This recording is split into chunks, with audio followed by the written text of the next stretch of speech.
भागवत पुराणांतर्गत कल आप लोग श्रवण कर रहे थे कि परीक्षित जी गंगा के तट पे पधारे और मृत्यु जब नजदीक हो तो क्या करना चाहिए, ये जब विचार चल ही रहा था कि वहाँ व्यास नंदन श्री सुखदेव भगवान प्रकट हुए और तब परीक्षित जी ने सुखदेव जी से प्रश्न किया और जो प्रश्न परीक्षित जी ने सुखदेव जी से किया वो प्रश्न सार्वभौम है।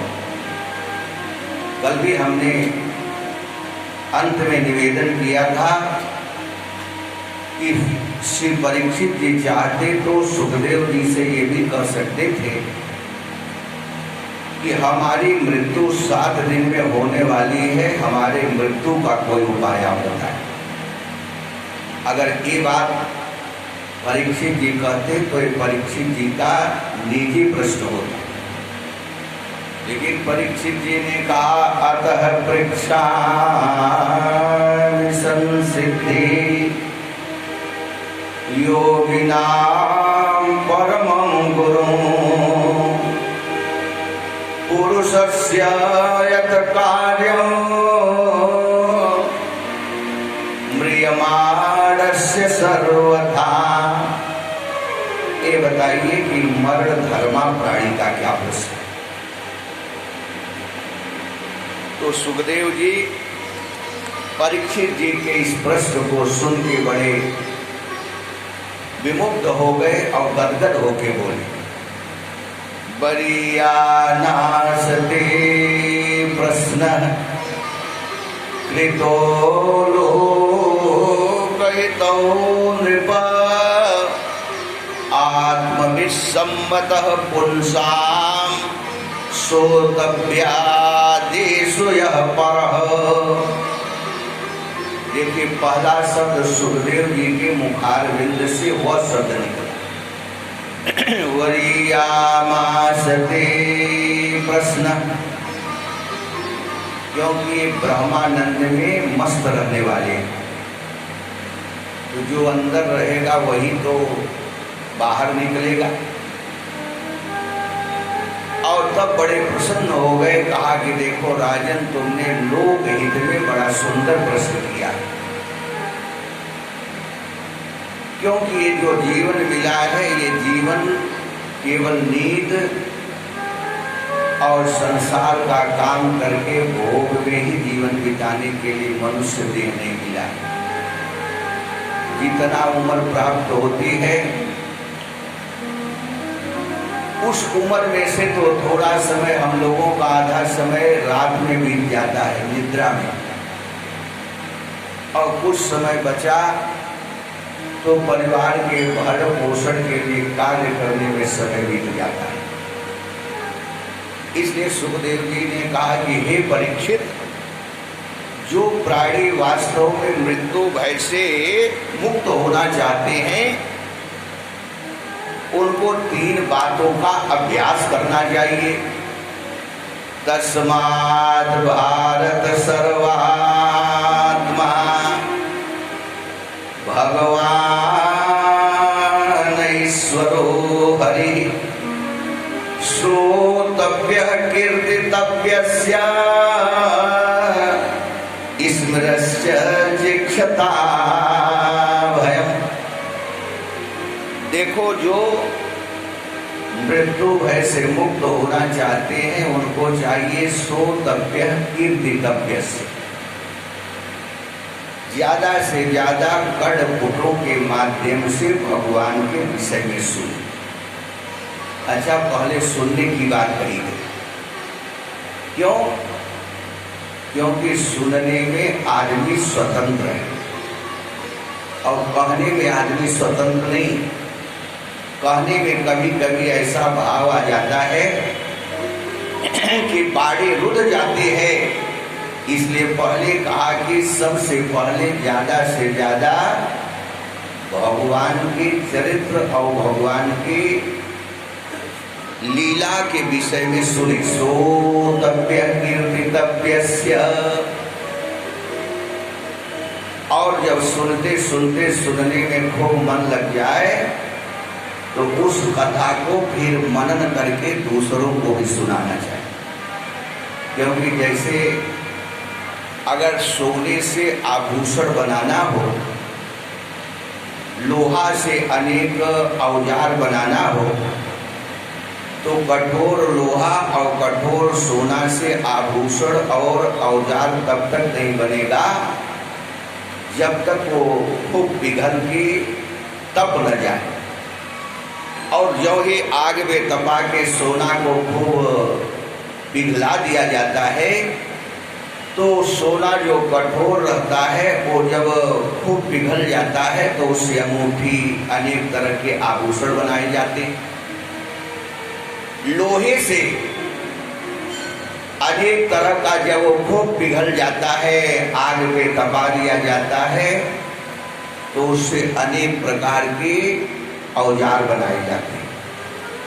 उसी तरह भगवान के चरित्रों को सुने बिना हमारे जीवन में भगवान से प्रेम नहीं हो। क्योंकि तुलसीदास जी लिखते हैं, जाने बिनु न होई परतीति, अबिनु परतीति होई नहीं प्रीति। जाने बिनु होई परतीति, बिनु परतीति होई नहीं प्रीति। प्रीति बिना नहीं भगति दृढ़ाई, जिमी खग पाते जल कैची गनाई। श्री राम जय राम, जय जय राम। श्री राम जय राम, जय जय राम। जाने बिनु न होई परतीति,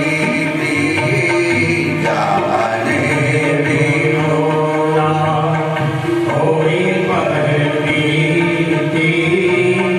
बिनु परतीति होई नहीं प्रीति। बिनु परतीति होई नहीं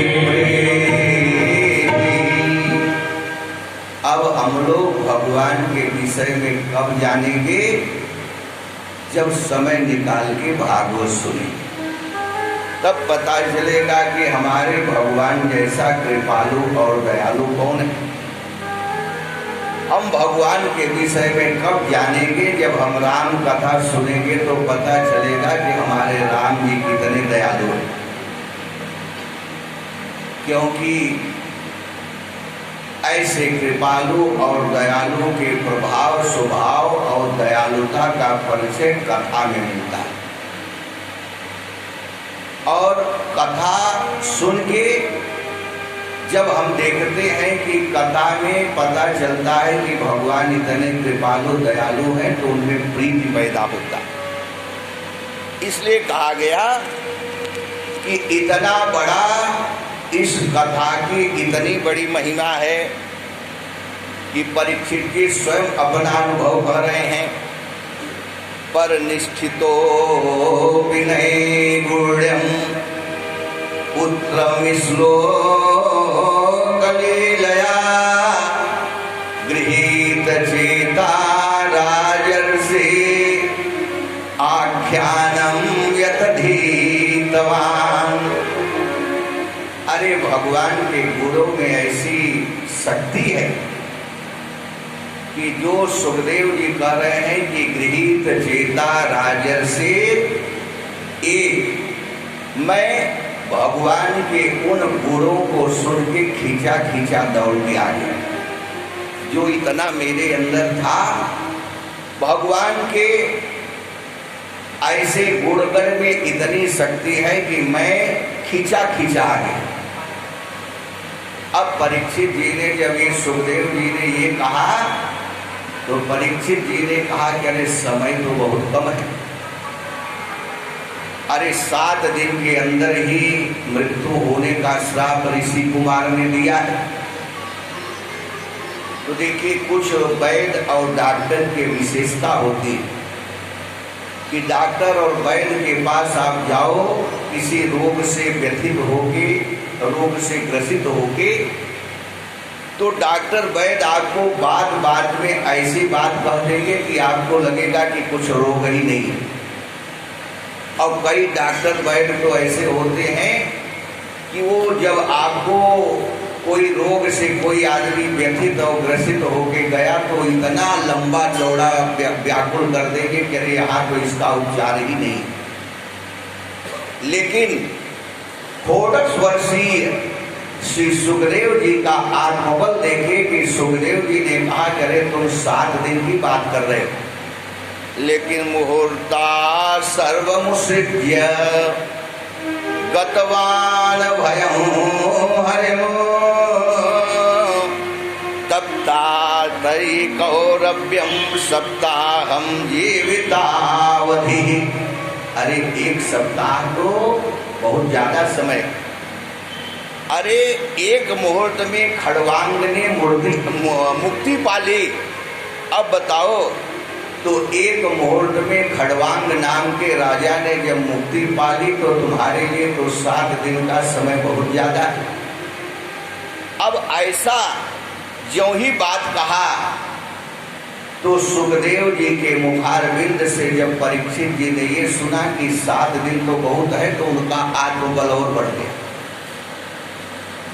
और तब कहा कि देखिए, पहले हम लोग भगवान की कथाओं को ज्यादा से ज्यादा सुने। श्रोतव्य कीर्तितव्यस्य, सुनने की बात ज्यादा इसलिए कही गई कि देखिए भगवान के विषय में अखबार आपको नहीं जनाएगा, भगवान के विषय में आपको मनोहर कहानी नहीं जनाएगी, भगवान के विषय में तो आपको भागवत जनाएगा, भगवान के विषय में तो आपको राम कथा जनाएगी, भगवान के विषय में तो आपको गीता जनाएगी।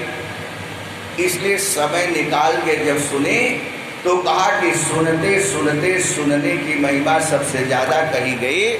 और फिर कहा कि फिर जो है एक काम करें कि अगर भगवान में सुनते सुनते भगवान में प्रेम पैदा होगा तो फिर हम लोग 3 काम करें। जितासनो जित श्वासो जित संग जितेन्द्रिय स्थूले भगवतो रूपे मनः संधारयेद्धिया। भगवान में मन लगे, इसके लिए सबसे पहला उपाय बताया जितासन, आसन जीते।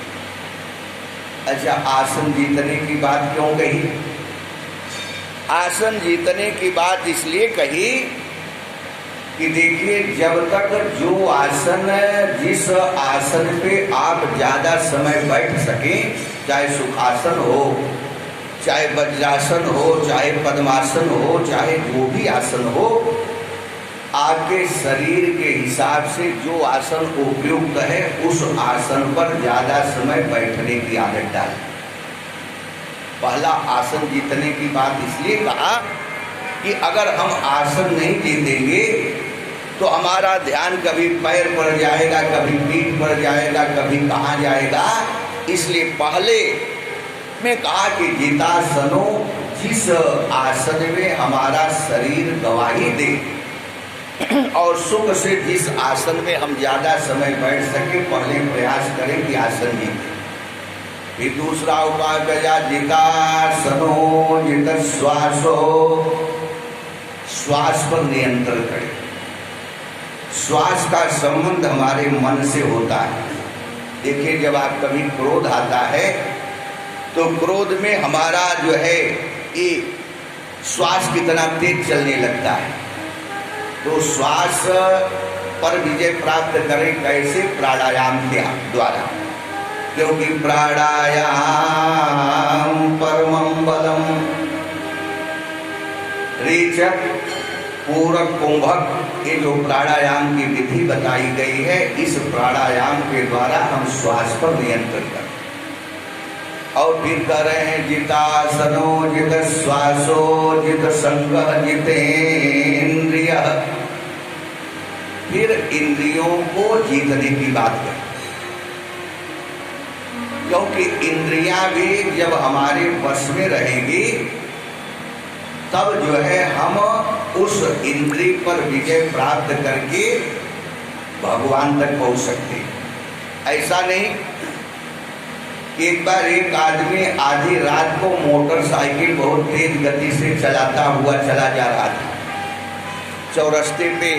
चौराहे पे पुलिस खड़े थे, ट्रैफिक पुलिस ने डंडा पटका और डंडा पटक के कहा कि अरे आधी रात के समय में इतने तेज गति से मोटरसाइकिल चला के जा रहे हो, तुम्हारे गाड़ी में तो ब्रेक नहीं ये है, देख के चलो, कम से कम गाड़ी में ब्रेक ठीक करा के चला करो।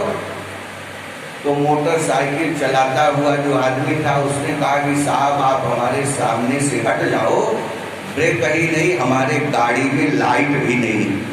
तो बताइए, जब बिना लाइट और ब्रेक के हमारी गाड़ी हो जाएगी तो एक्सीडेंट हुए बिना नहीं रहेगा।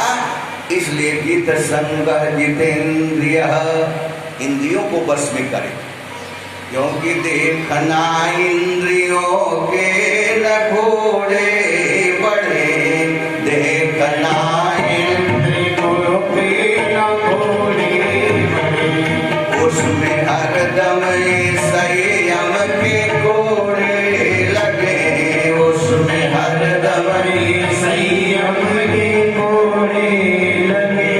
अपने